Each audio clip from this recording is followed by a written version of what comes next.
Hello guys, പുതിയ വീഡിയോയിലേക്ക് എല്ലാവർക്കും സ്വാഗതം. കുറേ നാളായിട്ട് ലോങ് വീഡിയോ ഒക്കെ ഇട്ടിട്ട് അപ്പോൾ നമ്മൾ ചെമ്മീൻ വാങ്ങിയിട്ടുണ്ട്. അപ്പോൾ നല്ല അടിപൊളി ചെമ്മീൻ ബിരിയാണി വെക്കാമെന്നൊക്കെ കരുതിയത് കേട്ടോ.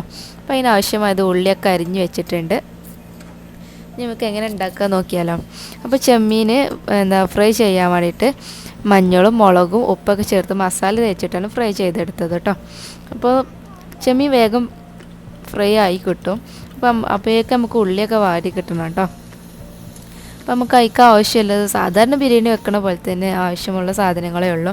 പിന്നെ പൊടികൾ പറയണം, മഞ്ഞൾപ്പൊടിയും കുറച്ച് ഗരം മസാലയും പിന്നെ എരിവിന് ആവശ്യത്തിന് കുറച്ച് കുരുമുളക് പൊടിയും ചേർത്ത് കൊടുക്കുന്ന കേട്ടോ. ഇനി നമ്മൾ ഫ്രൈ ചെയ്തെടുത്ത ചെമ്മീൻ അതിലേക്ക് ഇട്ട് കൊടുക്കുക. അപ്പോൾ നമ്മൾ മസാല ഏകദേശം ഇവിടെ റെഡി ആയിട്ടുണ്ട്. ചോറ് നമ്മൾ പിന്നെ തിളപ്പിച്ച് ഊറ്റിയിട്ട് ചെയ്യുന്നത്. തിളപ്പിച്ച് ഊറ്റി ഇതാകുമ്പോഴോട് ബിരിയാണീൻ്റെ ടേസ്റ്റ് കിട്ടുക കേട്ടോ.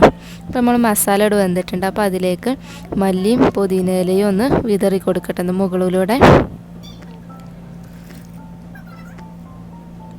പെട്ടെന്ന് ആർക്ക് വേണമെങ്കിലും ചെമ്മീൻ ബിരിയാണി ഉണ്ടാക്കാം കേട്ടോ. കരുതണ മാതിരി റിസ്ക് ഒന്നുമില്ല കേട്ടോ, പെട്ടെന്ന് റെഡി ആവുന്നതുമാണ്. പിന്നെ നമ്മൾ ദം ചെയ്യാൻ പോവാം കേട്ടോ. അപ്പോൾ ലെയർ ആയിട്ടാണ് ചെയ്യുന്നത്. അപ്പോൾ നമുക്ക് ഗരം മസാല ആദ്യമാണ് ഇട്ട് കൊടുത്തത്. പിന്നെ ലാസ്റ്റ് ടോപ്പിൽ വെളിച്ചെണ്ണയും സൺഫ്ലവർ ഓയിലും പിന്നെ നെയ്യുമാണ് ചേർത്ത് കൊടുക്കുന്നത് കേട്ടോ. വെളിച്ചെണ്ണ ചേർത്ത് കൊടുക്കുമ്പോൾ വേറെ പ്രത്യേകിച്ച് ടേസ്റ്റ് കിട്ടുന്നതാണ്, അതുകൊണ്ടാണ് വെളിച്ചെണ്ണ ചേർത്ത് കൊടുത്തത്. പിന്നെ നമുക്ക് കുറച്ച് ടൈം കഴിഞ്ഞിട്ട് ദമ്മ് പൊട്ടിക്കാം. പക്ഷെ നല്ല അടിപൊളി ചെമ്മീൻ ബിരിയാണി ഇവിടെ റെഡി ആയിട്ടുണ്ട്. അപ്പോൾ എല്ലാവരും ട്രൈ ചെയ്ത് നോക്കണേ. Okay, by.